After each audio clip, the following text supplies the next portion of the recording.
Hello student. तो स्वागत है आप सबका बायोलॉजी के एक नए चैप्टर के साथ जिसका नाम है ह्यूमन रिप्रोडक्शन। तो पहले मैं अपने आप को इंट्रोड्यूस करता हूं। मेरा नाम है आदित्य प्रकाश और मैं आज से आपका बायोलॉजी का लेक्चर लेने वाला हूं शिक्षा कुंज के यूट्यूब प्लेटफॉर्म के ऊपर। तो चलिए देखते हैं कि सबसे पहले इस चैप्टर के अंदर अपने को कौन कौन सा टॉपिक नीट के पॉइंट ऑफ व्यू से पढ़ना है। तो पहले एक बारी हम सिलेबस के ऊपर नज़र डालते हैं। तो सबसे पहला पॉइंट जो अपने को इस चैप्टर के अंदर समझना है वो है male and female reproductive system. तो बोला कि मेल के अंदर और फीमेल के अंदर कौन से ऐसे रिप्रोडक्टिव पार्ट है जो अपने को रिप्रोडक्शन में हेल्प करने जा रहे हैं, इसके बारे में पढ़ना है। उसके बाद अपने को पढ़ना है एनाटॉमी ऑफ टेस्टिस। एनाटॉमी का मतलब इंटरनल स्ट्रक्चर, जैसे मॉर्फोलॉजी का मतलब क्या होता है एक्सटर्नल अपीयरेंस, उसी तरह से एनाटॉमी का मतलब होता है इंटरनल स्ट्रक्चर। तो टेस्टिस के अंदर क्या क्या देखने को मिलता है, ओवरी के अंदर क्या देखने को मिलता है, ओवरी फीमेल के अंदर मिलता है और टेस्टिस कहाँ मिलेगा, मेल के अंदर। फिर फर्दर हम देखेंगे कि जो सेक्स सेल होते हैं, स्पर्म हो गया या फिर एग हो गया, इनका फॉर्मेशन कैसे होता है। इस फॉर्मेशन के प्रोसेस को हम नाम देते हैं बच्चों गैमिटोजेनेसिस। तो मेल के अंदर स्पर्म का प्रोडक्शन होगा तो इसको हम बोलेंगे स्पर्मेटोजेनेसिस, और फीमेल के अंदर एग का फॉर्मेशन होगा उसको बोलेंगे oogenesis।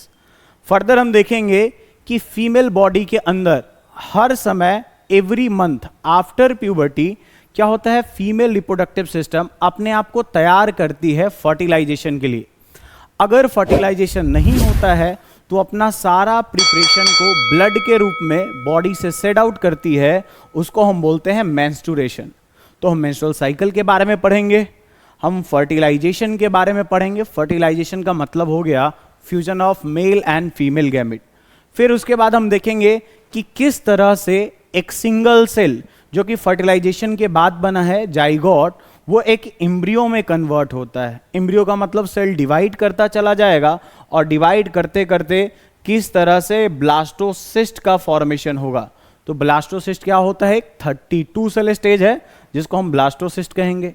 फिर उसके बाद हम देखेंगे कि इम्प्लांटेशन। इम्प्लांटेशन का मतलब कैसे ये फीमेल रिप्रोडक्टिव पार्ट से जाकर के जुड़ता है, इस प्रोसेस को देखेंगे। फिर हम देखेंगे कि ये प्रेगनेंसी फीमेल के अंदर कितने दिन तक चलता है, इसके समय क्या क्या होता है, कौन से मंथ पे कौन से बॉडी पार्ट का डेवलपमेंट होता है, इस चीज को समझेंगे।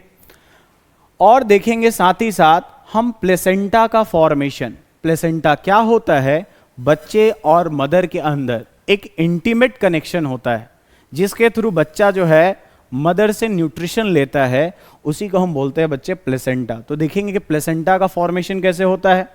उसके बाद जब ये बात हो जाएगी, प्लेसेंटा बन जाएगा, इम्प्लांटेशन हो गया, उसके बाद जब बेबी का डेवलपमेंट होगा, डेवलपमेंट के बाद बेबी की जो डिलीवरी होती है उसको हम बोलते हैं पार्चुरेशन। तो इसके बारे में पढ़ेंगे।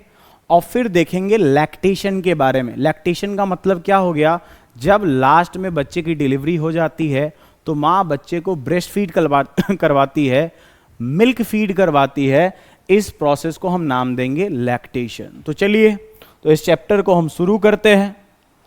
तो सबसे पहला पॉइंट कि ह्यूमन रिप्रोडक्शन के अंदर देखा जाए तो आप इजीली डिफरेंशिएट कर पा रहे हैं कि ये जो पर्सन है ये मेल है और ये जो है ये फीमेल बॉडी है।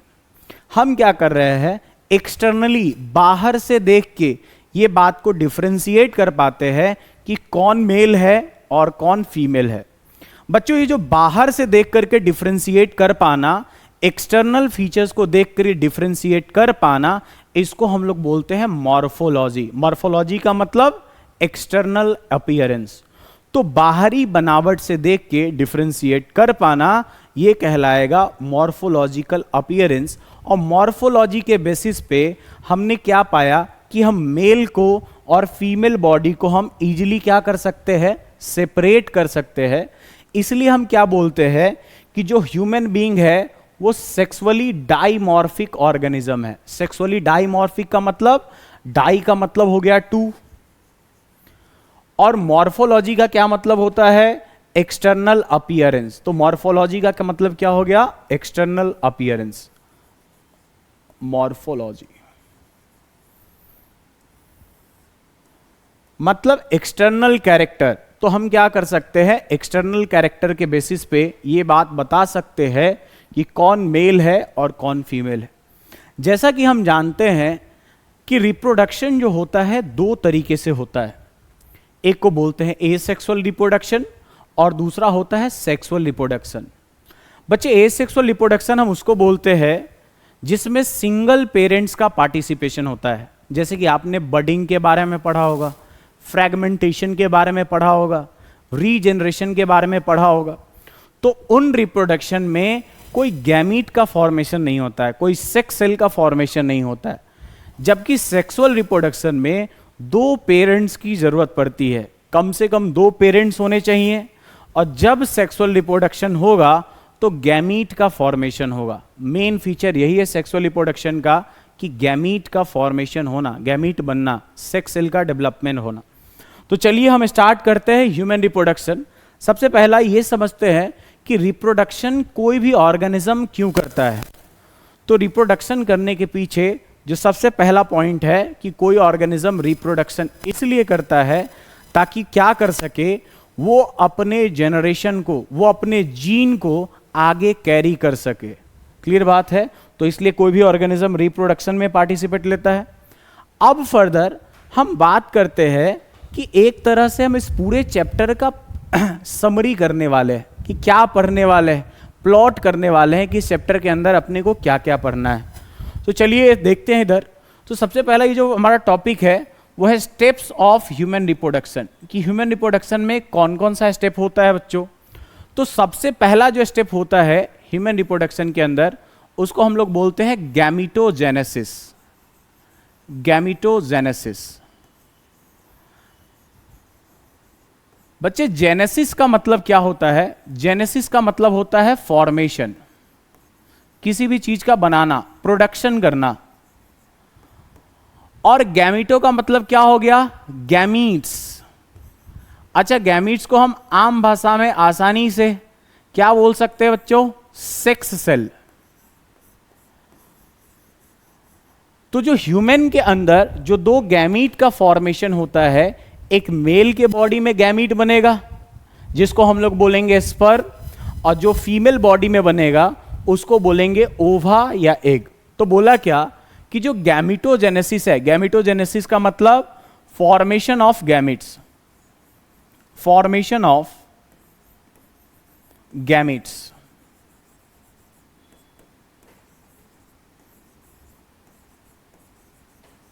और ये जो गैमीट्स है, ये गैमीट दो तरह के हो सकते हैं बच्चों।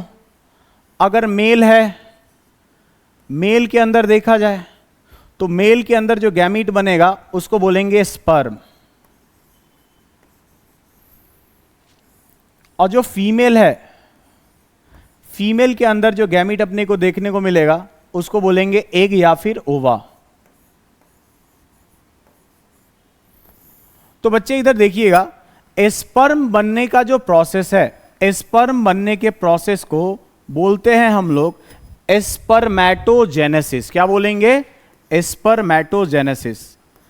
स्पर्मैटोजेनेसिस।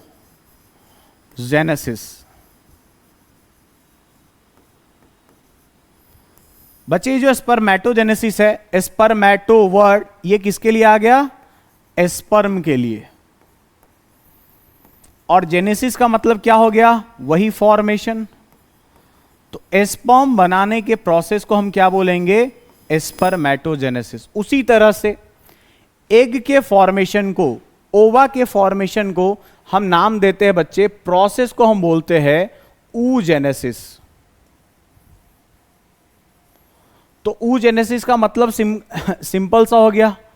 जेनेसिस का मतलब वापस से फॉर्मेशन, और वो वर्ड हम किसके लिए यूज करते हैं बच्चे? ओवा के लिए, एग के लिए, ओवा या फिर एग।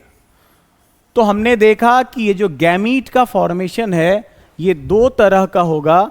जहां स्पर्म का फॉर्मेशन होगा उसको बोलेंगे स्पर्मैटोजेनेसिस, जहां एग का फॉर्मेशन होगा उसको क्या बोलेंगे? oogenesis। बच्चे स्पर्मैटोजेनेसिस मेल बॉडी में होगा और oogenesis कहां होगा? फीमेल बॉडी में। तो सबसे पहला स्टेप ह्यूमन रिप्रोडक्शन का हो गया गैमीटोजेनेसिस। अब फर्दर बात करते हैं बच्चों सेकंड स्टेप के बारे में कि सेकंड स्टेप क्या है। बच्चे जैसा कि हम देख रहे हैं कि मेल गैमिट का फॉर्मेशन मेल बॉडी में हुआ, टेस्टिस के अंदर होगा, फीमेल गैमिट का फॉर्मेशन फीमेल बॉडी में होगा, ओवरी के अंदर होगा।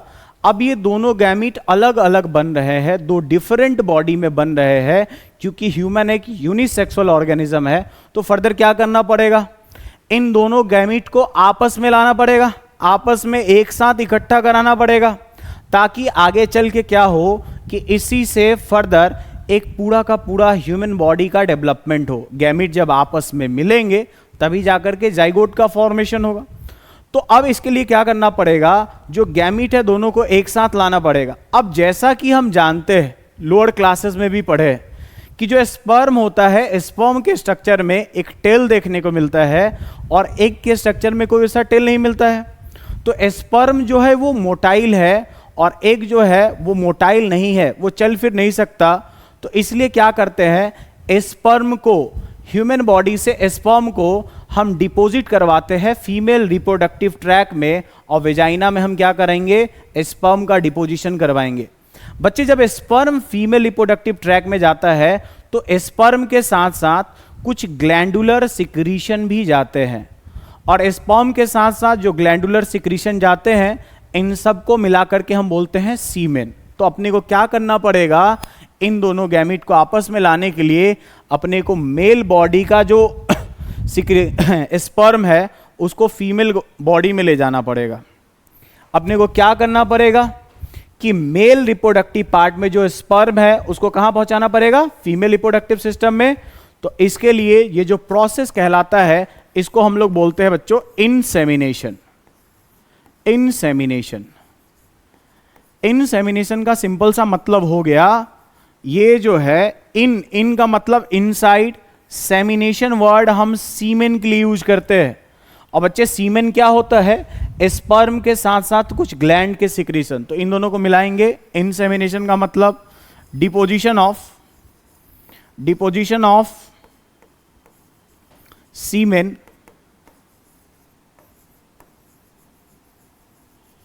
Into female reproductive tract.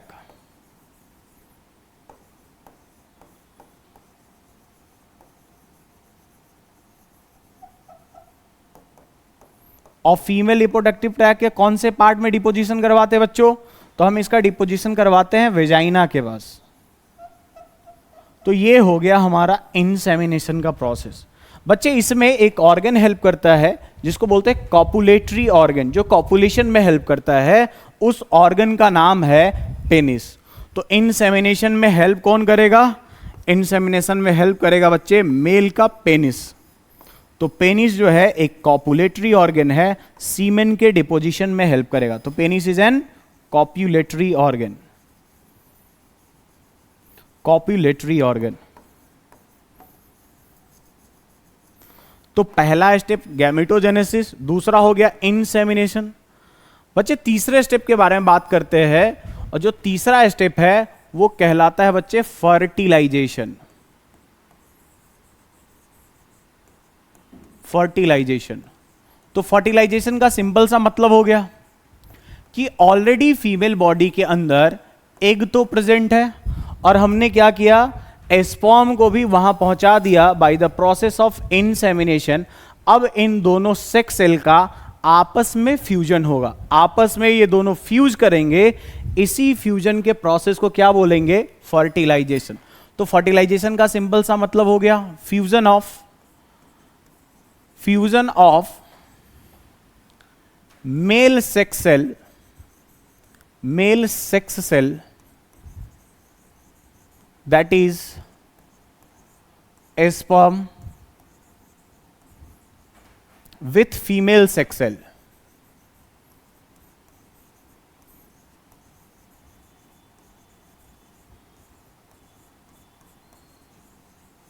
और फीमेल सेक्स सेल क्या हो गया बच्चों, ये हो गया ओवा, या फिर क्या हो गया, एग। तो बोला क्या कि ये जो फर्टिलाइजेशन है, फर्टिलाइजेशन का साइट क्या है, फर्टिलाइजेशन कहां होता है। तो बच्चे बात किया जाए कि फर्टिलाइजेशन होता कहां पे है, फर्टिलाइजेशन का साइट क्या है।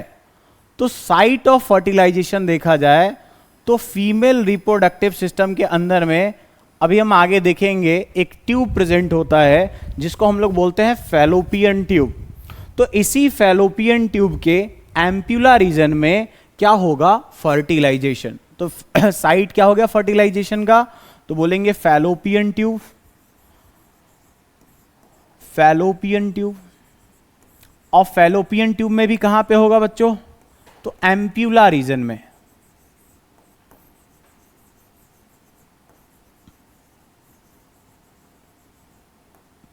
तो ये अपना तीसरा स्टेप हो गया। बच्चे फर्टिलाइजेशन के बाद एक्चुअली क्या होता है, जब ये फ्यूजन होगा तो इनके फ्यूजन से एक सिंगल सेल स्टेज का फॉर्मेशन होगा, और ये जो सिंगल सेल स्टेज बनता है इसको बोलते हैं जाइगोट। तो फर्टिलाइजेशन के रिजल्ट पे क्या होगा बच्चे, फर्टिलाइजेशन के कारण किस चीज का फॉर्मेशन होगा, जाइगोट का। और ये जो जाइगोट है ये सिंगल सेल होता है, सिंगल सेल स्टेज है, सिंगल सेल स्टेज, एक सेल का बना हुआ स्ट्रक्चर। बच्चे अब क्या होगा, धीरे धीरे ये सिंगल सेल स्टेज फर्दर क्या करेगा, डिवाइड करेगा। और ये जो डिवीजन होता है, इनिशियली जो डिवीजन होता है, इस डिवीजन को हम नाम देते हैं क्लीवेज। तो फर्टिलाइजेशन के बाद अगला स्टेप क्या होगा, क्लीवेज फॉर्मेशन, क्लीवेज फॉर्मेशन। बच्चे मेरी बात को ध्यान से सुनिएगा, ये क्लीवेज होता क्या है इसको समझते हैं जरा। तो अपने को क्या समझना है, अगला स्टेप जो फर्टिलाइजेशन के बाद आएगा वो कौन सा स्टेज है, क्लीवेज फॉर्मेशन। अब देखना क्या है कि क्लीवेज होता क्या है। बच्चे सबसे पहला जो सिंगल सेल स्टेज बना उसको हमने नाम दिया जाइगोट। ये जो जाइगोट है ये सिंगल सेल स्टेज है, सिंगल सेल स्टेज, एक सेल का बना हुआ स्टेज है। फर्दर क्या हुआ, ये सिंगल सेल स्टेज एक सेल डिवाइड करके कितना सेल बनाएगा, तो सिंगल सेल से बनेंगे बच्चे दो सेल, टू सेल स्टेज का फॉर्मेशन हुआ। अब ये जो टू सेल स्टेज है ये फर्दर डिवाइड करके आगे चल के ये फोर सेल स्टेज बनाएगा। तो एक सेल से दो सेल बने हैं, दो से बन गया चार, फोर सेल स्टेज।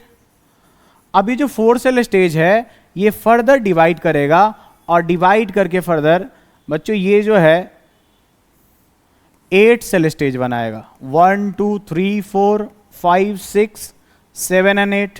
तो ये हो गया 8 सेल स्टेज। बच्चे फर्दर क्या होगा, ये 8 सेल डिवाइड करेंगे, फिर कितने सेल का फॉर्मेशन होगा, 16 सेल का फॉर्मेशन। और फर्दर ये 16 सेल स्टेज ये फर्दर डिवाइड करके बनाएंगे 32 सेल स्टेज।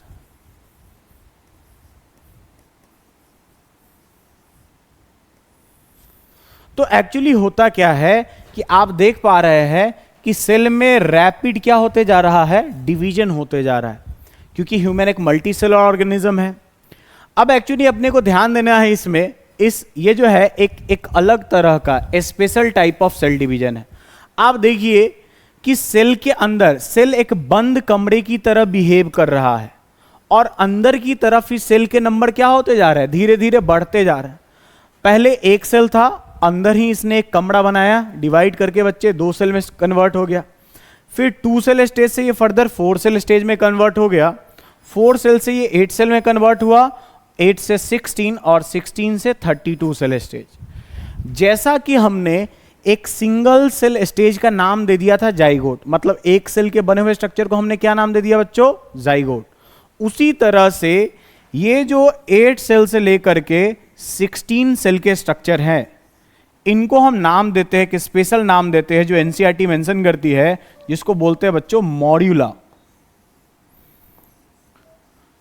अब देखिए बच्चों, 8 सेल स्टेज को भी मॉड्यूला बोला, 16 सेल स्टेज को मॉड्यूला बोला। तो इन दोनों में से जो पहले बनेगा उनको हम बोलेंगे अर्ली मॉड्यूला। तो 8 सेल स्टेज पहले आएगा, तो इसको हमने कह देना है अर्ली मॉड्यूला। और ये जो 16 सेल स्टेज है ये बाद में बनेगा, तो इसको बोलेंगे लेट मॉड्यूला।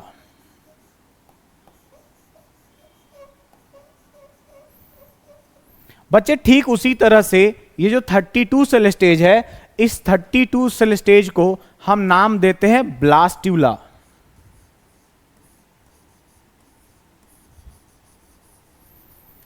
लेकिन ह्यूमन के अंदर हम इसको ब्लास्ट्यूला नहीं कहते हैं, हम इसको कहते हैं ब्लास्टोसिस्ट। ब्लास्टोसिस्ट बच्चे, सिस्ट का मतलब होता है एक ऐसा स्ट्रक्चर, एक ऐसा सेल जिसमें खाली कैविटी बन जाए, और उस खाली कैविटी के कारण हम उस सेल को ब्लास्टोसिस्ट कहने लगते हैं। तो क्या हो गया, जैसे सपोज करिए कि एक स्ट्रक्चर है और इस स्ट्रक्चर के अंदर बच्चे ये सेल्स हैं,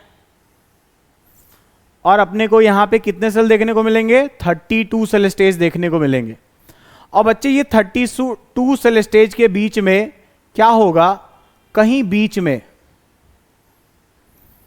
एक खाली जगह, एक खाली कैविटी का फॉर्मेशन हो जाएगा। जैसे ये सब क्या है, सेल्स हो गए,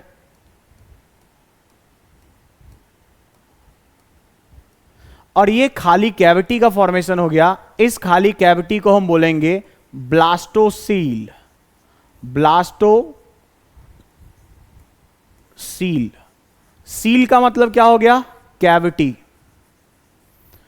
बच्चे ये कैविटी ब्लास्ट्यूला के अंदर है, तो इसलिए हम इसको बोला ब्लास्टोसील, और इसी कैविटी के डेवलपमेंट के कारण हम इसको क्या बोल रहे हैं, ब्लास्टोसिस्ट। तो ब्लास्ट्यूला जो 32 सेल स्टेज होता है, उसके अंदर कैविटी का डेवलपमेंट हो गया, इसी कैविटी के कारण इसको क्या बोलेंगे, ब्लास्टोसिस्ट। तो ये पूरा का पूरा हुआ क्लीवेज फॉर्मेशन। बच्चे तो क्लीवेज में हमने क्या कर लेना है, ब्लास्टोसिस्ट को बनाना है। अब खास बात क्या है बच्चे, ये जो 8 सेल तक का डेवलपमेंट है, मतलब जाइगोट से लेकर के और ये 8 सेल तक का, ये जो स्ट्रक्चर है 8 सेल तक का, ये पूरा का पूरा सेल डिवीजन फैलोपियन ट्यूब में होगा, फैलोपियन ट्यूब के अंदर। और इसके बाद ये जो 16 सेल स्टेज है, मतलब 8 सेल स्टेज के बाद से लेकर के 32 सेल स्टेज, 64 सेल स्टेज, ये सब जो डेवलपमेंट होगा, ये सब अपने को देखने को मिलेगा यूटेरस में। तो क्लीवेज करके हमने किसका फॉर्मेशन कर लिया, ब्लास्टोसिस्ट का। अब फर्दर ये जो क्लीवेज फॉर्मेशन है, इसके बाद जो 5वां स्टेप आता है, इस 5वें स्टेप को हम बोलते हैं बच्चों इम्प्लांटेशन।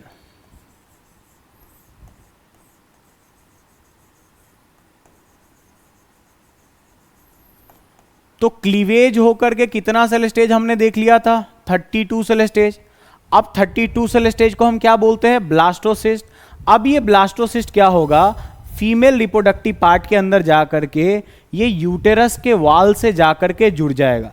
ये जो यूटेरस के वाल से जाकर के जुड़ना, उसके अंदर धंस जाना, उसके अंदर चला जाना, इस प्रोसेस को बोलते हैं इम्प्लांटेशन। तो इम्प्लांटेशन का सिंपल सा मतलब हो गया कि it is the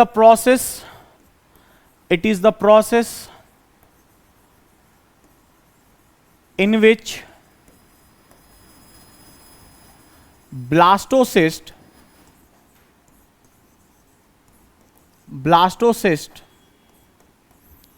is joined to the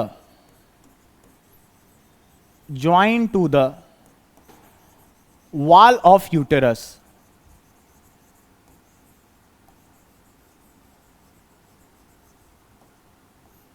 तो ये काम हो गया, और ये काम क्या हो जाएगा, इसी को बोलेंगे इम्प्लांटेशन।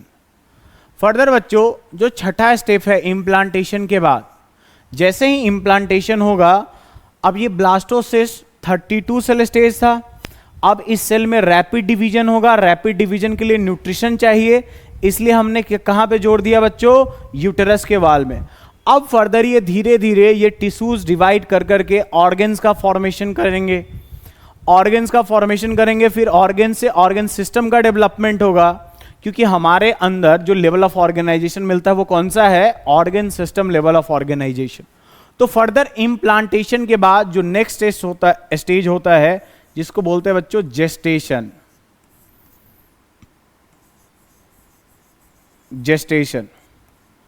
तो इसी जेस्टेशन पीरियड के अंदर बच्चे सबसे पहला क्या होगा, प्लेसेंटा फॉर्मेशन, प्लेसेंटा बनेगा,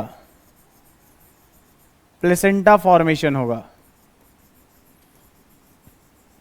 प्लेसेंटा के बनने के बाद क्या होगा फर्दर, इसी के अंदर ऑर्गन का डेवलपमेंट होगा। तो ऑर्गन के डेवलपमेंट को बोलेंगे ऑर्गेनोजेनेसिस।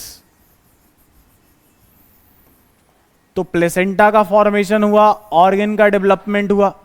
बच्चे ये सब पूरा काम होने में ह्यूमन के अंदर 9 मंथ्स का समय लगता है। और सबसे ज्यादा टाइम कहां लगता है, एलिफेंट के अंदर। एलिफेंट का जो जेस्टेशन पीरियड होता है वो होता है 22 मंथ्स का, और ह्यूमन बीइंग का कितना होता है, 9 months. To be very precise 9 months and 7 days बोलते हैं। तो बोला क्या कि जेस्टेशन पीरियड हुआ, और यही जेस्टेशन पीरियड जो है ह्यूमन के अंदर कितने दिन का होगा बच्चों, 9 मंथ्स तक चलेगा। और इसी में ऑर्गन का डेवलपमेंट हो रहा है, 9 मंथ्स एंड 7 डेज कह सकते हैं। इसी में ऑर्गन का डेवलपमेंट वगैरह हो जाएगा।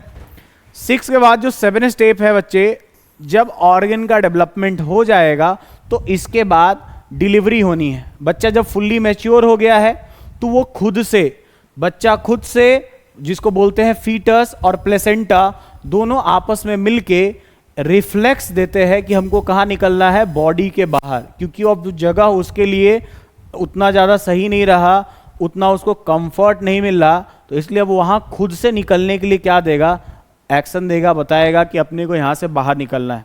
बच्चे उस प्रोसेस को बोलते हैं पार्च्यूरेशन। पार्च्यूरेशन तो बोलेंगे क्या कि पार्च्यूरेशन का क्या मतलब है, तो बोलेंगे सिंपल सी बात है, डिलीवरी ऑफ फीटस।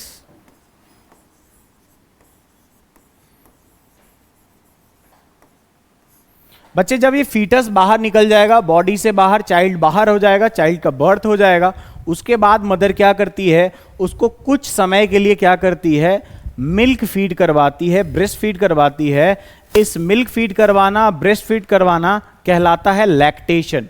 तो अगला स्टेप अपना कौन सा हो गया, लैक्टेशन।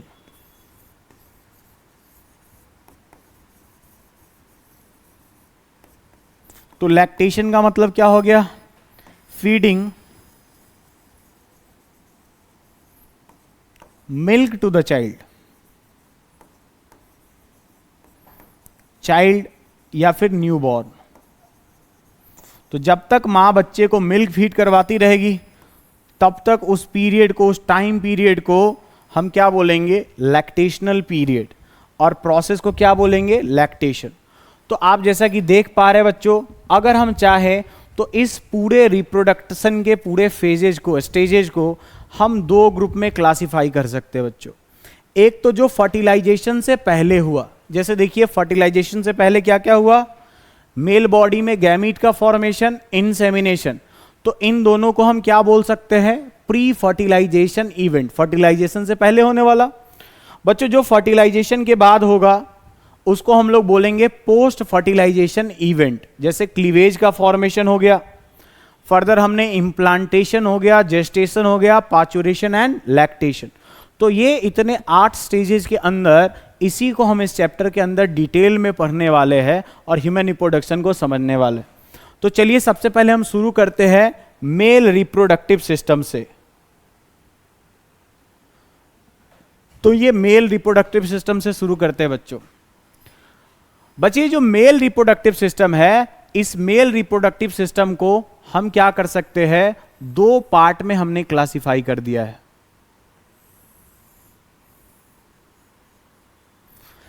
बच्चे जो गैमीट के फॉर्मेशन में, जैसा कि जो स्पर्मेटोजेनेसिस में जो स्पर्म के फॉर्मेशन में जो हेल्प करेगा, उस ऑर्गन को हम बोलेंगे प्राइमरी सेक्स ऑर्गन।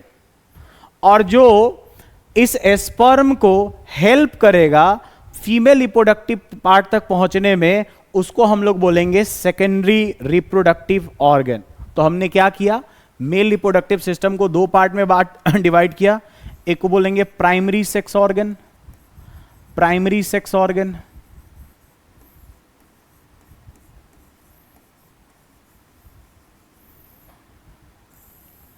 और बच्चे दूसरा कौन सा हो गया?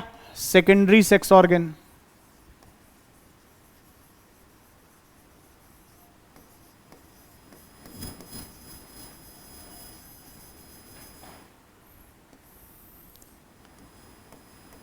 ये जो प्राइमरी सेक्स ऑर्गन है, तो प्राइमरी सेक्स ऑर्गन के अंदर यहां पे देख सकते हैं बच्चों, जो प्राइमरी सेक्स ऑर्गन हमारे पास यहां पे है, तो इसको आप समझिए, जो प्राइमरी सेक्स ऑर्गन अवेलेबल है मेल बॉडी के अंदर वो है टेस्टिस। बच्चे इसी टेस्टिस के अंदर किसका फॉर्मेशन होता है? स्पर्म का फॉर्मेशन होता है। तो प्राइमरी सेक्स ऑर्गन हम किसको बोलेंगे? जहां पे किसका फॉर्मेशन हो? स्पर्म का फॉर्मेशन हो। तो प्राइमरी सेक्स ऑर्गन का काम क्या होता है बच्चे? इसमें होता है स्पर्मेटोजेनेसिस। स्पर्मेटोजेनेसिस, स्पर्मेटोजेनेसिस क्या होता है? Process of formation of sperm. तो पहला प्रोसेस हो गया स्पर्मेटोजेनेसिस। दूसरा बच्चे इसी टेस्टिस के अंदर प्राइमरी सेक्स ऑर्गन जो दैट इज टेस्टिस है अपना, इस टेस्टिस के अंदर आप देखेंगे तो टेस्टिस के अंदर देखने को मिलेगा स्पर्मेटोजेनेसिस, और दूसरा एंड्रोजन हार्मोन का फॉर्मेशन। Androgen hormone. बच्चे एंड्रोजन हार्मोन क्या होता है? सिंपल सा बात है, मेल हार्मोन को ही हम क्या बोलते हैं? एंड्रोजन। और जो मेल हार्मोन है अपने पास वो कौन सा है? टेस्टियोस्टेरॉन। टेस्टियोस्टेरॉन। तो टेस्टियोस्टेरॉन मेल हार्मोन है, और ये हार्मोन का प्रोडक्शन भी कौन करेगा? प्राइमरी सेक्स ऑर्गन, जो कि कौन है? टेस्टिस। अच्छा देखिए यहां पे स्पेलिंग समझिए, टेस्टिस ES लिखा है, यहां पे IS लिखा है। बच्चे जो सिंगल टेस्टिस होता है तो उसको हम IS से डिनोट करते हैं, और जब हम डबल टेस्टिस के बारे में बात करेंगे तो क्या बोलेंगे? ES। तो बोथ स्पेलिंग आर करेक्ट, इसके बारे में अपने को टेंशन नहीं लेना है। फर्दर क्या है बच्चों? Secondary sex organ. तो सेकेंडरी सेक्स ऑर्गन उनको बोला जो कि हेल्प करेंगे इन गैमीट के ट्रांसपोर्टेशन में। अच्छा देखिए गैमीट यहां बना टेस्टिस के अंदर। बच्चे यहां से गैमीट एक देखिए पाइप के हेल्प से ऊपर की तरफ जा रहा है। इस पाइप को हमने क्या नाम दिया? Vas deferens. फिर फर्दर देखेंगे, फर्दर और भी डक्ट से जुड़ के ये बॉडी से बाहर निकलता है। तो अब हम क्या कर रहे हैं? Secondary reproductive organ, secondary sex organ को बच्चों हम क्लासिफाई करने जा रहे हैं। फर्दर इसका क्लासिफिकेशन हम कर सकते हैं। बच्चे एक को बोलते हैं हम लोग external genitalia. External genitalia. External genitalia. अच्छा बच्चे एक्सटर्नल नाम ही है, तो जो अपने को क्या होगा? बाहर से दिखाई देगा। तो मेल रिप्रोडक्टिव सिस्टम में बाहर से क्या दिखाई देता है बच्चे? ये जो सैक लाइक स्ट्रक्चर है जिसके अंदर टेस्टिस रखा हुआ है, जिसको हम क्या नाम दे रहे हैं? स्क्रोटम। तो ये अपने को बाहर से दिखाई देता है। बच्चे जो दूसरा स्ट्रक्चर अपने को दिखाई देता है वो है पेनिस। अच्छा ग्लैंड्स ऑफ पेनिस, तो पेनिस का ही पार्ट हो गया। तो ये दोनों मिल करके एक्सटर्नल जेनिटेलिया बनाते हैं। तो एक्सटर्नल जेनिटेलिया के अंदर किसको किसको इंक्लूड करेंगे बच्चों? तो सबसे पहला जो हो गया एक्सटर्नल जेनिटेलिया के अंदर वो हो गया अपना स्क्रोटम सैक। स्क्रोटम, स्क्रोटम बोल दीजिए, स्क्रोटम सैक कहिए, सेम ही बात है, कोई दिक्कत वाली बात नहीं इसमें। बच्चे दूसरा जो ऑर्गन है जिसको हम बोलेंगे एक्सटर्नल जेनिटेलिया का पार्ट जो बाहर से दिखता है मेल रिप्रोडक्टिव सिस्टम में, उसको हम लोग बोलेंगे पेनिस। तो ये दोनों मिलके बनाते हैं एक्सटर्नल जेनिटेलिया। ये दोनों स्पर्म के डिपोजिशन में हेल्प करेंगे। बच्चे ये स्पर्म के डिपोजिशन में हेल्प करेगा, और ये जो स्क्रोटम सैक है ये टेस्टिस को होल्ड करके रखता है ह्यूमन बॉडी के बाहर। तो ये दोनों हो गए एक्सटर्नल जेनिटेलिया। फर्दर जो दूसरा पार्ट है उसको हम लोग बोलते हैं डक्ट पार्ट। Duct part. बच्चे डक्ट का मतलब सिंपल सा हो गया, ऐसा पाइप्स जिसके थ्रू ये जो टेस्टिस है इसके थ्रू ट्रैवल करता हुआ बाहर आएगा। तो डक्ट में किसको किसको इंक्लूड करते हैं बच्चों? तो डक्ट के अंदर हम इंक्लूड करते हैं, एक डक्ट होती है इंटरनली वास इफ्रेंसिया।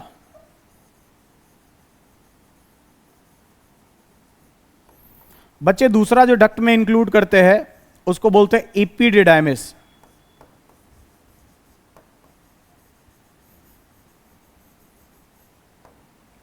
तीसरा जो डक्ट वाला पार्ट है उसको बोलते हैं वास डिफरेंस।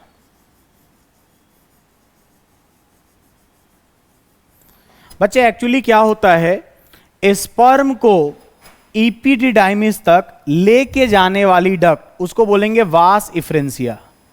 तो वास इफ्रेंसिया स्पर्म को कहां तक लेके जाएगी? इपिडाइमिस।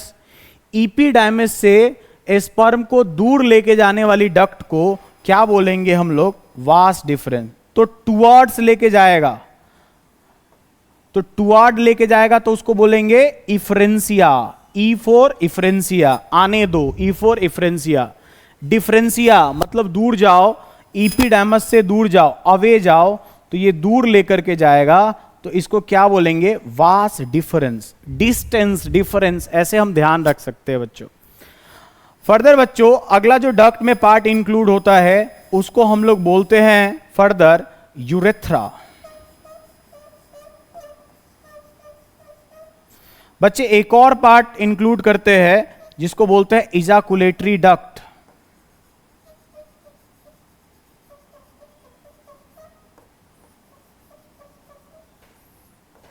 तो बच्चे यहां देखिए इधर ध्यान से, बच्चे डक्ट वाले पार्ट को एक बार ही समझते हैं। तो सबसे पहले यहां पे कौन दिख रहा है? Vas deferens. बच्चे वास डिफरेंस के बाद आप यहां पे देख सकते हैं, आपको एक डक्ट दिख रही होगी जिसको बोलते हैं इजाकुलेटरी डक्ट। उसके बाद बच्चे ये देखिए स्ट्रक्चर जिसको बोलते हैं यूरेथ्रा। तो ये सब जो मिलके ये कौन सा पार्ट बना रहा है बच्चे? डक्ट वाला पार्ट बना रहे हैं। अब फर्दर क्या होता है? एक और पार्ट होता है external genital secondary reproductive system का, सेकेंडरी सेक्स ऑर्गन का, जिसको हम लोग बोलते हैं एक्सेसरी ग्लैंड्स। Accessory glands. अच्छा बच्चे, ग्लैंड्स क्या होते हैं? बॉडी के नॉर्मल सेल जो किसी ना किसी सब्सटेंस का सिक्रीशन करने लगे, अब उनको हम सेल ना बोल के क्या बोलेंगे? ग्लैंड। जैसे कि हमारे बॉडी के नॉर्मल सेल स्वेट का प्रोडक्शन करने लगे तो हम उसको बोलेंगे स्वेट ग्लैंड। वाइल का प्रोडक्शन करने लगे तो बोलेंगे सीवेशियस ग्लैंड, वाइल ग्लैंड। ठीक उसी तरह से एक्सेसरी ग्लैंड जो होता है कोई ना कोई चीज का सिक्रीशन करेगा, रिप्रोडक्टिव फ्लूइड का सिक्रीशन करेगा, कुछ स्पर्म को न्यूट्रिशन देगा, कुछ स्पर्म को मोटिलिटी देगा। तो इसलिए ग्लैंड्स का सिक्रीशन बहुत जरूरी है। तो कौन कौन से ग्लैंड्स इंक्लूड होते हैं बच्चे? तो सबसे पहला ग्लैंड हो गया सेमिनल वेसाइकल। सेमिनल वेसाइकल्स बच्चे यहां पे देख सकते हैं, हमने मेंशन किया है सेमिनल वेसाइकल ग्लैंड। बच्चे जो दूसरा ग्लैंड है उस ग्लैंड का नाम होता है बच्चे प्रोस्टेट ग्लैंड। क्या नाम होता है? Prostate gland.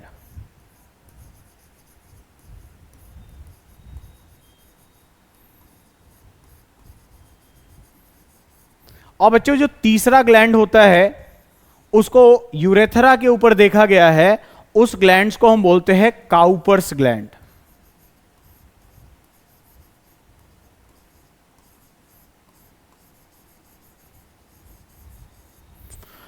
तो बच्चे अगर ग्लैंड्स के नंबर के बारे में बात करें तो इसमें से ये जो ग्लैंड है सेमिनल वेसिकल, ये 2 इन नंबर होगा, प्रोस्टेट ग्लैंड सिंगल इन नंबर होगा, और काउपर्स ग्लैंड जो होगा ये 2 इन नंबर होगा। क्लियर बात है? तो ये ग्लैंड्स का नंबर हो गया जो अपने को देखने को मिलेगा। तो ये पूरा का पूरा मिल करके हमारा क्या बनाता है? Male reproductive system. अब फर्दर हम क्या करते हैं कि हम यहां से स्टार्ट करते हैं बच्चों, टेस्टिस से स्टार्ट करेंगे और फिर धीरे धीरे डिटेल डायग्राम ड्रॉ करके इन सारे ग्लैंड्स को देखेंगे, डक्ट वाले पार्ट को देखेंगे, एक्सटर्नल जेनिटेलिया वाले पार्ट को देखेंगे। तो चलिए स्टूडेंट्स, सबसे पहले हम क्या करते हैं, हम अपने प्राइमरी सेक्स ऑर्गन को डिस्कस करते हैं जो मेल के अंदर होता है टेस्टिस। तो पहले हम टेस्टिस से स्टार्ट करते हैं। बच्चों अगर टेस्टिस के बारे में बात किया जाए, ये जो टेस्टिस है ह्यूमन बीइंग के अंदर देखा जाए तो ये मेल के अंदर ये क्या होगा, जैसा कि हमने देखा था ये क्या है? Primary sex organ. Primary sex organ. और ये जो प्राइमरी सेक्स ऑर्गन है इसका फंक्शन क्या था? इसका हमने देखा फंक्शन कि इसका मेन फंक्शन था गैमीट का फॉर्मेशन करना। तो फंक्शन इसका क्या निकल के आया था? गैमीटोजेनेसिस। और गैमीटोजेनेसिस में भी कौन सा गैमीट का फॉर्मेशन करेगा? स्पर्म का। तो जो स्पर्म बनाएगा तो स्पर्म बनाने के प्रोसेस को क्या बोलेंगे बच्चों? स्पर्म बनाएगा, जो यहाँ मेल गैमीट बनेगा, और स्पर्म बनाने का जो प्रोसेस है उसको हम लोग बोलते हैं स्पर्मेटोजेनेसिस। एस्पर्मैटोजेनेसिस। तो ये तो पहला काम हो गया इसका। बच्चे दूसरा हमने एक और फंक्शन इसका डिस्कस किया था, वो बोलते हैं उसको कि formation of androgen. Formation of androgen. ये जो एंड्रोजन है, एंड्रोजन एक्चुअली है क्या? एंड्रोजन है मेल हार्मोन। तो मेल हार्मोन कौन सा होता है? टेस्टोस्टेरोन। अब बात करते हैं टेस्टोस्टेरोन के बारे में बच्चों थोड़ा सा। देखिए टेस्टोस्टेरोन का काम क्या है? तो सबसे पहला काम है कि स्पर्मेटोजेनेसिस में हेल्प करेगा, साथ ही साथ ये मेल के अंदर क्या करेगा? सेकेंडरी सेक्सुअल कैरेक्टर का डेवलपमेंट कराएगा। जैसे सेकेंडरी सेक्सुअल कैरेक्टर कहने का मतलब क्या हो गया? बियर्ड्स का ग्रोथ। मेल के अंदर क्या होता है? चेस्ट वाला रीजन ब्रॉडर हो जाएगा, मसल्स का गेन हो जाएगा, और साथ ही साथ ये मेल के अंदर ये सेक्सुअल प्लेजर के लिए रिस्पॉन्सिबल होता है, जिसको हम बोलते हैं लिबिडो। तो इसका क्या क्या काम हो गया? तो पहला नंबर इसका, ये हेल्प करेगा किसमें? स्पर्मेटोजेनेसिस में। तो हेल्प इन स्पर्मेटोजेनेसिस। स्पर्मेटोजेनेसिस। अब फर्दर देखा जाए स्पर्मेटोजेनेसिस के बाद मैंने आपको क्या बताया कि इसका दूसरा काम क्या है? ये सेकेंडरी सेक्सुअल कैरेक्टर का, सेकेंडरी सेक्सुअल कैरेक्टर का डेवलपमेंट करवाएगा। सेकेंडरी सेक्सुअल कैरेक्टर का क्या करवाएगा बच्चों? डेवलपमेंट। और सेकेंडरी सेक्सुअल कैरेक्टर क्या है? जो हम लोअर क्लासेस से पढ़ते आ रहे हैं, जैसे किसका फॉर्मेशन होना, बियर्ड्स का आना, है ना, मुस्टैच का आ जाना प्यूबर्टी के बाद, तो इन सब का फॉर्मेशन करवाएगा। साथ ही साथ it is responsible for libido. तो क्या बोलेंगे बच्चों? It is responsible for libido. It is responsible for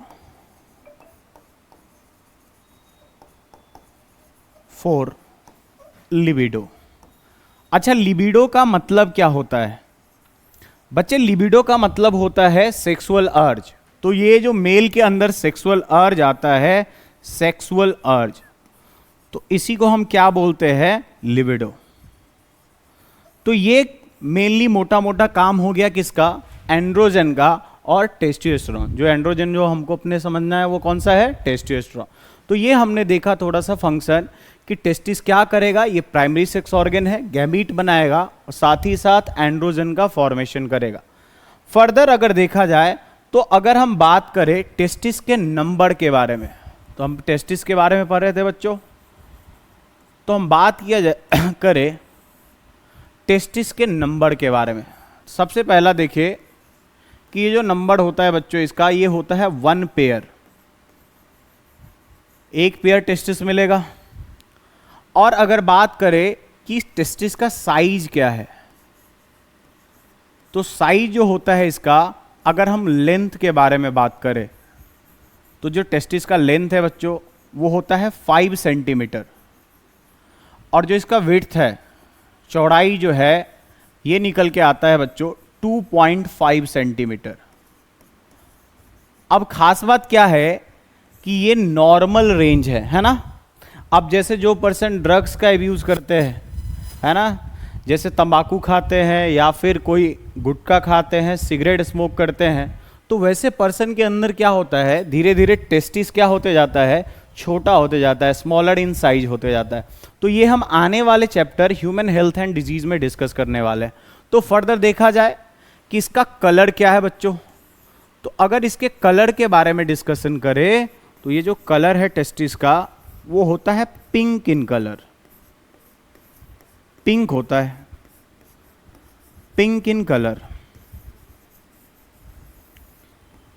अब फर्दर देखा जाए कि भैया इसका लोकेशन कहाँ है, पोजीशन कहाँ है, तो अगर हम इसके पोजीशन के बारे में बात करें, ये कहाँ पे प्रेजेंट है, तो बच्चों इसका जो पोजीशन होता है एक्चुअली क्या है, हम अपने बॉडी को, है ना, जहाँ पे लंग्स है, हार्ट है, उस वाले कैविटी को बोलते हैं thoracic cavity.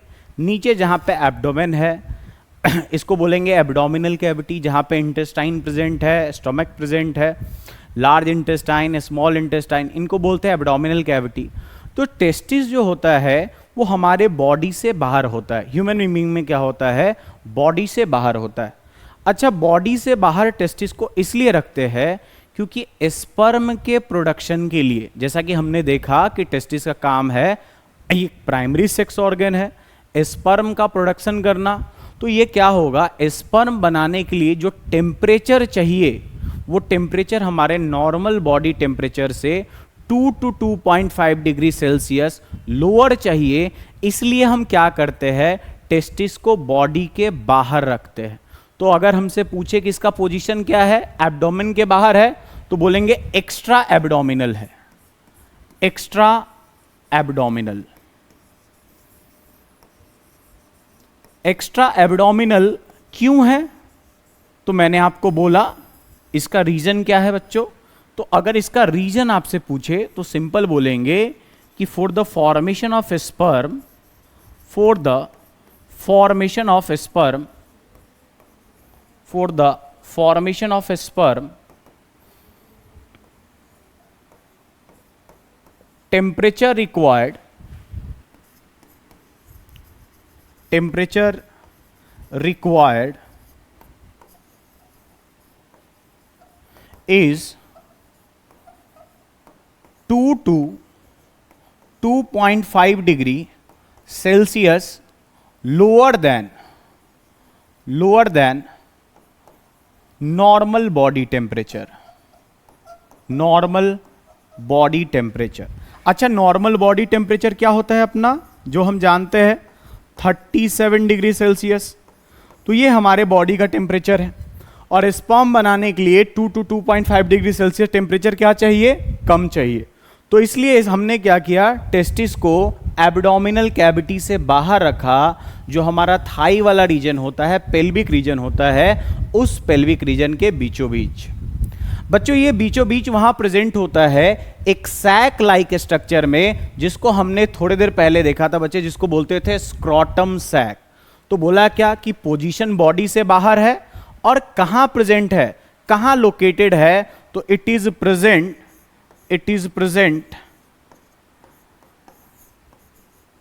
In a sac like structure, in a sac like structure which is known as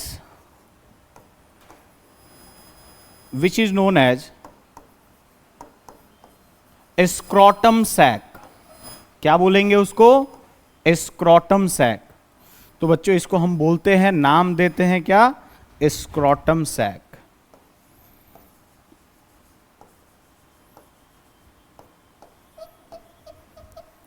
अब बच्चे क्या करते हैं, एक डायग्राम के हेल्प से इन चीजों को समझते हैं।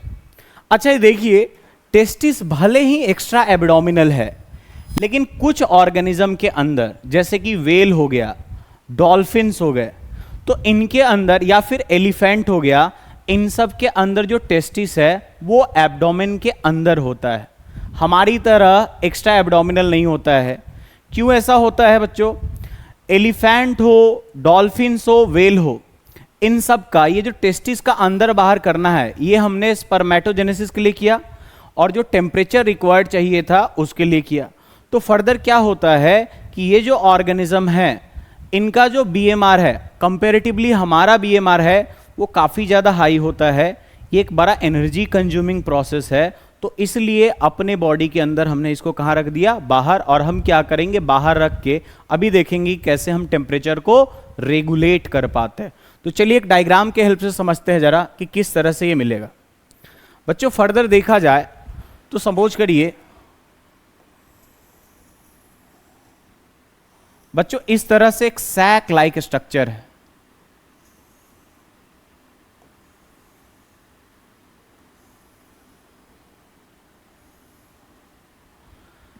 बच्चों इधर देखिए, ये जो सैक लाइक स्ट्रक्चर है, इस सैक लाइक स्ट्रक्चर को हम नाम देते हैं स्क्रोटम सैक।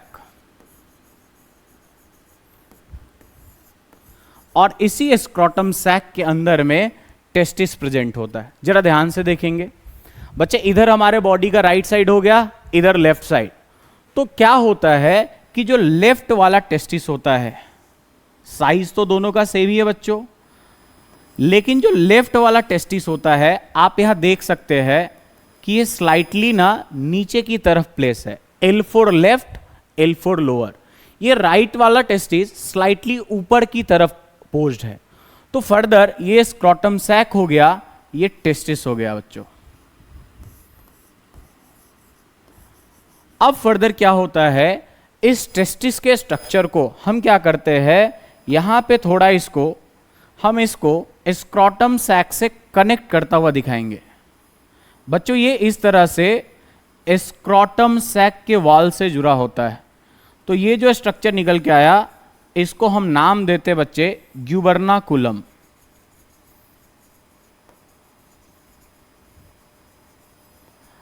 तो ये ग्यूबर्नाकुलम क्या करता है, it help testis to attach to the wall of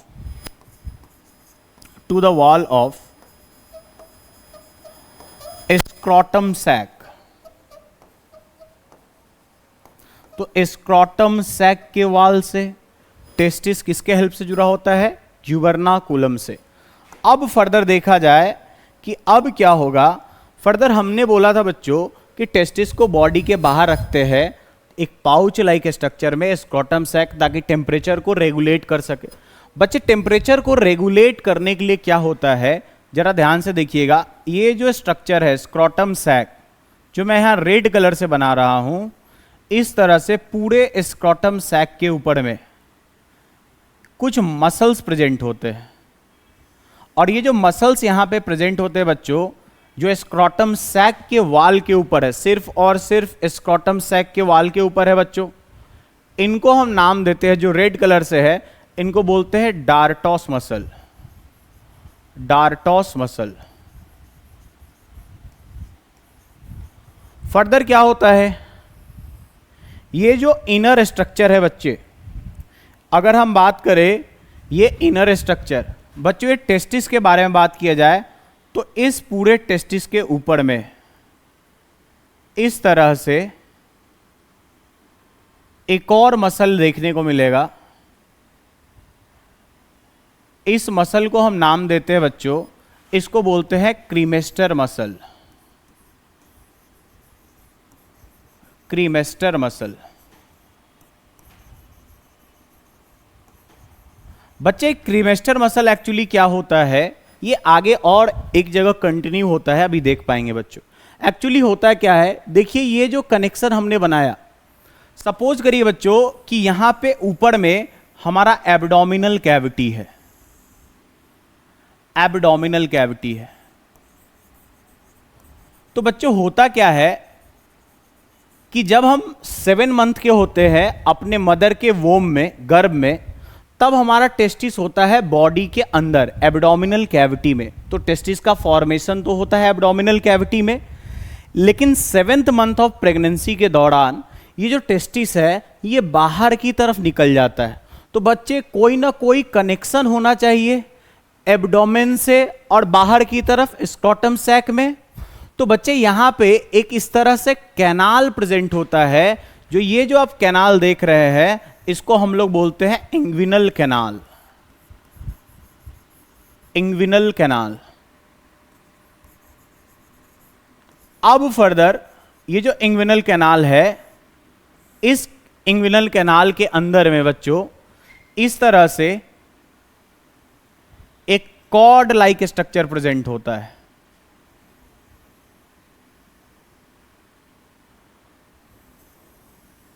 जो कि बच्चे फर्दर टेस्टिस से आके जुड़ा होता है। तो बोला क्या कि इंग्विनल कैनाल के अंदर में ये जो स्ट्रक्चर अपने को देखने को मिला, इसको क्या बोलेंगे, स्पर्मेटिक कॉर्ड।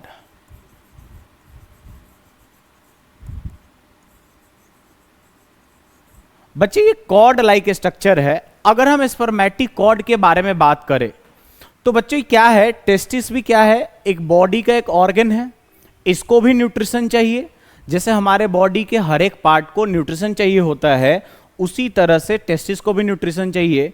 तो इस स्पर्मेटिक कॉर्ड के अंदर कुछ ब्लड की वेसल्स आती है, कुछ लिम्फ की वेसल आती है, और स्पर्म का फॉर्मेशन होगा टेस्टिस में। तो स्पर्म को टेस्टिस से ऊपर की तरफ ले जाने के लिए बच्चों यहां पे एक स्ट्रक्चर प्रेजेंट होता है जिसको बोलते हैं वास डिफरेंस। तो बच्चे हमने क्या बोला आपसे कि सबसे बाहर में होगा इंग्विनल कैनाल, इंग्विनल कैनाल, और इस इंग्विनल कैनाल के अंदर में देखा जाए बच्चों तो एक कॉर्ड लाइक स्ट्रक्चर होगा जिसको बोलेंगे स्पर्मैटिक कॉर्ड। और ये जो स्पर्मैटिक कॉर्ड है बच्चे, इसके अंदर कुछ वेसल्स प्रेजेंट होंगी। कौन कौन वेसल्स के मिलने से ये स्पर्मैटिक कॉर्ड बना होता है? तो इसके अंदर होंगी बच्चे आर्टरी, इसके अंदर होगी बच्चे वेन्स, इसके अंदर होगी बच्चे लिम्फ की वेसल,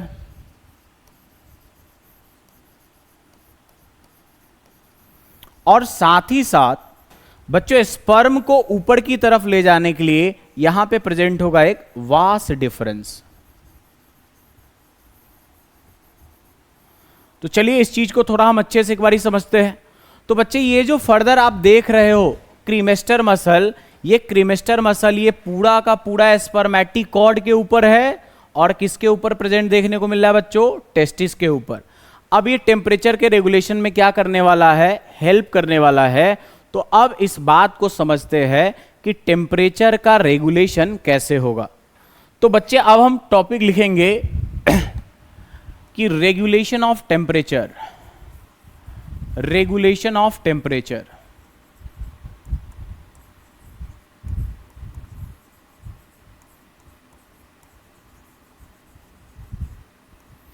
बच्चे तो टेम्परेचर के रेगुलेशन कैसे होगा इस बात को समझिए। जरा चलते एक बारी पीछे अपने डायग्राम को देखते हैं।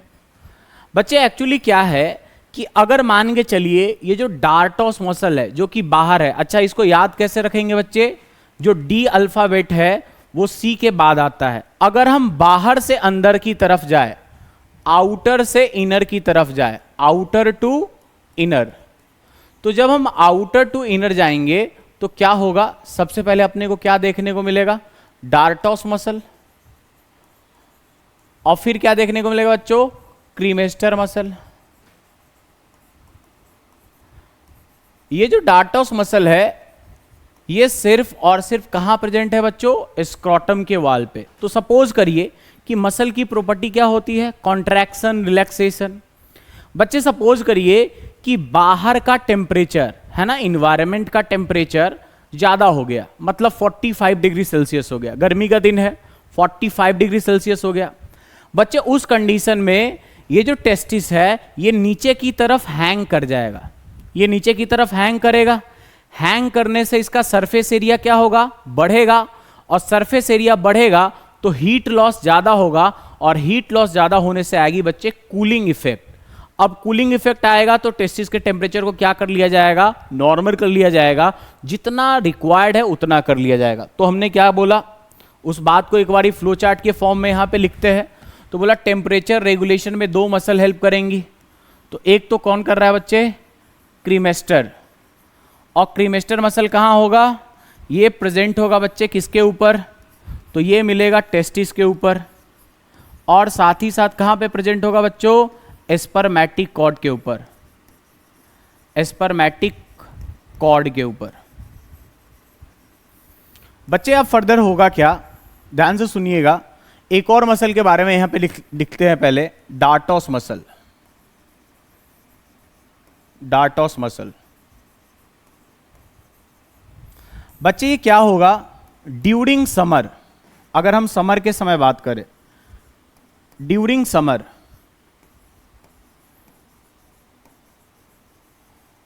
ये जो मसल्स हैं ये क्या कर जाएंगे? रिलैक्स करेंगे। रिलैक्स करेंगे बच्चों तो टेस्टिस नीचे की तरफ, स्क्रोटम सैक क्या हो जाएगा? हैंग हो जाएगा। हैंग हो जाने से सरफेस एरिया क्या हो जाएगा बच्चों? सरफेस एरिया इंक्रीज हो जाएगा। बच्चे सरफेस एरिया इंक्रीज हो जाएगा तो इससे क्या होगा फर्दर? बच्चों हीट लॉस बढ़ जाएगा। ज्यादा सरफेस मिलेगा तो क्या होगा? हीट लॉस बढ़ जाएगा।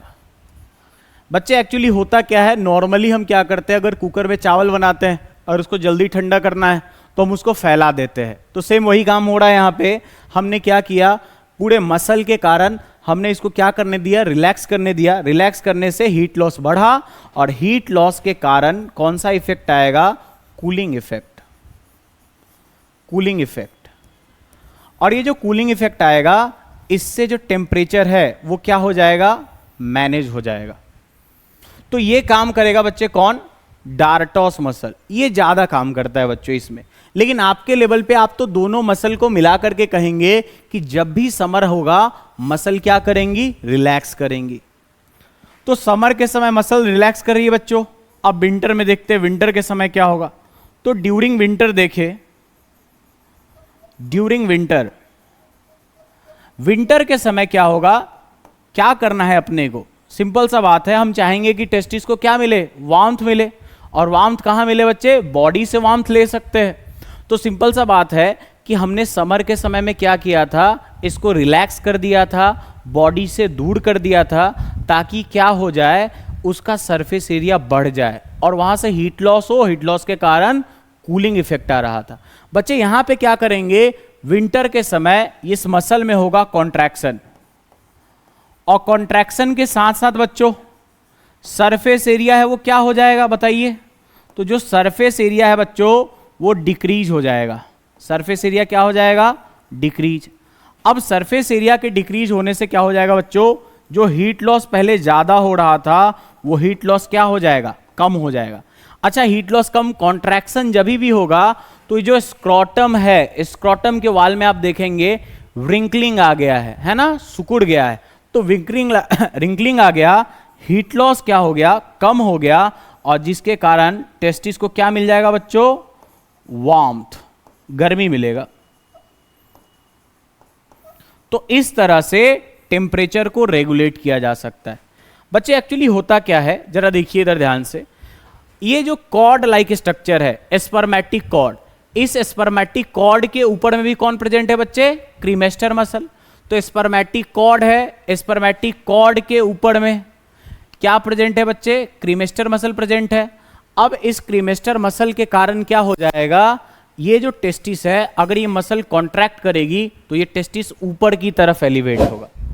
बच्चे जब ये रिलैक्स करेगा, ये गुबर्नाकुलम भी, ये नीचे स्क्रोटम है, ये पूरा क्या करेंगे, रिलैक्स करेंगे। तो रिलैक्स करने से कौन सा इफेक्ट आएगा, कूलिंग इफेक्ट। क्लियर बात है। तो ये रहा हमारा कि टेम्परेचर का रेगुलेशन कैसे होता है टेस्टिस में। तो टेम्परेचर का रेगुलेशन जो है दो मसल के हेल्प से होता है बच्चे। बच्चे विंटर के समय मोस्ट एक्टिव कौन होता है बच्चे, क्रीमेस्टर मसल का ज्यादा रोल है। रोल तो दोनों का ही होता है, लेकिन ज्यादा रोल किसका होता है, क्रीमेस्टर मसल का। बच्चे समर के समय किसका ज्यादा रोल होगा, डार्टोस मसल का। तो इस तरह से मसल में कॉन्ट्रैक्शन एंड रिलैक्सेशन से क्या हो जाएगा, हम टेम्परेचर को रेगुलेट कर पाएंगे। तो चलिए बच्चों, आज के लिए सिर्फ इतना ही। अब अगले क्लास में हम आगे इस वीडियो को कंटिन्यू करेंगे। So thank you all.